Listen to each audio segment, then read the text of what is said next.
Ini ada yang menarik dari kubu Capres dan Cawapresnya, Ganjar Pranowo dan Mahfud MD. Ini sekaligus saya beri bocoran kepada tim sesnya. Kekuatan di balik Mahfud MD, tapi mungkin nanti juga sekaligus menjadi kelemahan. Ya tergantung bagaimana menangani masalah itu ya. Jadi saya fair, meskipun saya tidak mendukung Ganjar maupun Mahfud, tapi saya beritahu rahasia salah satu kesuksesan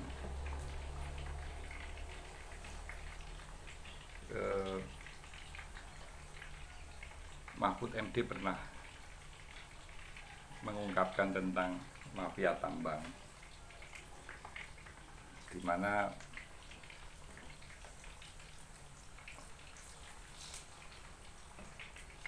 pada saat ini dia menjabat sebagai Menko Polhukam. Tentunya informasinya bukan informasi ecek-ecek yang sampai ke beliau,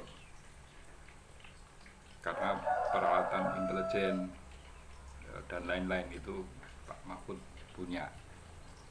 Artinya ketika menyebut angka, kalau mafia tambang ini bisa diatasi, kemudian menjadi sumber pendapatan bagi negara, maka secara kalkulasi masyarakat Indonesia itu bisa memperoleh 20 juta per kepala tanpa kerja. Itu satu angka yang sangat luar biasa. Artinya ketika Mahfud mengungkapkan hal itu tentang angka 20 juta per kepala, itu berarti kan di balik itu ada kalkulasi yang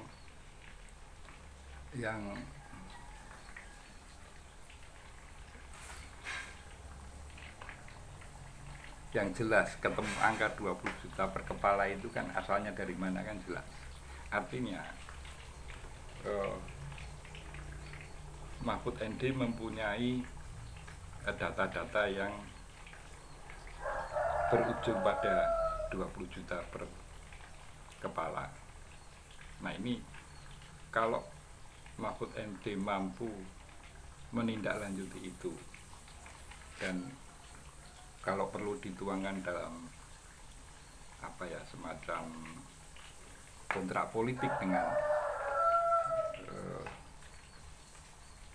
rakyat Indonesia, maka peluang pasangan ini menjadi sangat lebar gitu ya. Jadi dari satu macam itu saja, karena apa yang dikemukakan Mahfud itu bersinggungan dengan amanat para pendahulu bangsa, para pendiri bangsa yang menformulasikan pasal-pasal dalam Undang-Undang Dasar 1945, pasal 27, pasal 33, pasal 34. Ini maaf, Anda mungkin bosan ketika mendengar berulang-ulang saya mengungkapkan pasal itu, tapi ya bagaimana lagi, saya sebagai Ketua Umum Partai Buzzer Konstitusi yang memang berkepentingan untuk selalu menggaungkan pasal-pasal dalam Undang-Undang Dasar 1945. Kebetulan yang familiar dengan kepentingan rakyat langsung ya 3 pasal itu.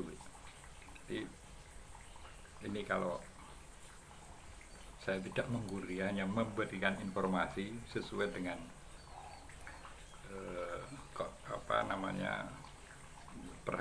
pokok perhatian saya sebagai ketua Partai Buzzer Konstitusi, ya pasal-pasal dalam Undang-Undang Dasar 1945. Tetapi kalau itu kemudian tidak bisa dikelola dengan baik, itu sekaligus akan menjadi kelemahan. Karena bagaimanapun rakyat akan mencatat apa yang pernah diucapkan oleh seorang Mahfud MD yang saat ini adalah Menko Polhukam sekaligus anggota BPIP, Badan Pembinaan Ideologi Pancasila. Maka tepat kalau misalnya Mahfud MD istilahnya mengeksplorasi kasus ini ya. Tentu ketika Mahfud mengucapkan itu sebagai, misalnya ini kita anggap sebagai seorang politisi, oke, enggak masalah. Tapi ketika sudah menduduki pada jabatan yang itu diperoleh melalui proses politik, maka mestinya semua pihak itu harus menjadi seorang negarawan. Visinya adalah negara, bangsa, rakyat Indonesia. Ya, sambil menggoreng dan berisiko kosong tidak apa-apa. Ini demi